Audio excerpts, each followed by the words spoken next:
Good morning. आज आम्ही आहोत चंदीगडमध्ये. आज आम्ही चंदीगडमध्ये ना फेमस इथलं रॉक गार्डन बघणार आहोत. या गार्डनला बनायला ना भरपूर वर्ष लागली. एक चांद या व्यक्तीने हे गार्डन तयार केलं आहे. भरपूर टाकाऊ गोष्टींपासून, जसे की फरशी म्हणतो, छोटे छोटे स्टोन आहेत, काचेचे तुकडे आहेत, अशा गोष्टींनी भरपूर प्रकारचं सुंदर असं गार्डन तयार केलं आहे. मी थोड्या गोष्टी तुम्हाला दाखवायचा प्रयत्न केला आहे. थोड्या गोष्टींचे मी व्हिडिओज घेतले आहेत.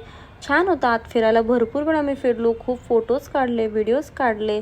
त्यानंतर ना असेच थोडा तिथं बसलो आणि थोड्या वेळानं मग आम्ही परत आलो बाहेर. नंतर बाहेर आल्यावर ना भरपूर असे खायचे स्टॉल आहे. थोडंसं खाल्लं. पाणीपुरी पण ट्राय केली, पण आपल्या महाराष्ट्रांसारखी नव्हती. बराच वेळ झाला होता. त्यानंतर आम्ही पोहोचलो हॉटेलला. तिथं आम्ही केलं लंच. नंतर खूप कंटाळा आला. थोड्या वेळा परत आम्ही चहाला थांबलो, निघालो आणि थोड्या वेळात आम्ही दिल्ली एअरपोर्टला पोहोचलो. तिचा डिनरही मीनावरनं सोबत दिला होता. या बसमधनं फिरलो. त्या बसला फायनली बाय म्हणलं, तिकीट्स घेतले, त्यानंतर आत आलो, त्यानंतर खाऊन घेतलं, फ्रेश झालो आणि थोडंसं दिल्ली एअरपोर्ट बघितलं. त्यानंतर परत आम्ही प्लेनमध्ये येऊन बसलो. थोड्या वेळाने मुंबईला पोहोचलो. अशी खूप छान झाली ट्रिप. आता वाईट वाटत होतं की ट्रिप संपली. आता ट्रिपचे सगळे व्हिडिओज पेजवर घातले, नक्की जाऊन बघा आणि नक्की मला फॉलो करा. चला भेटू नेक्स्ट व्लॉग मध्ये. बाय.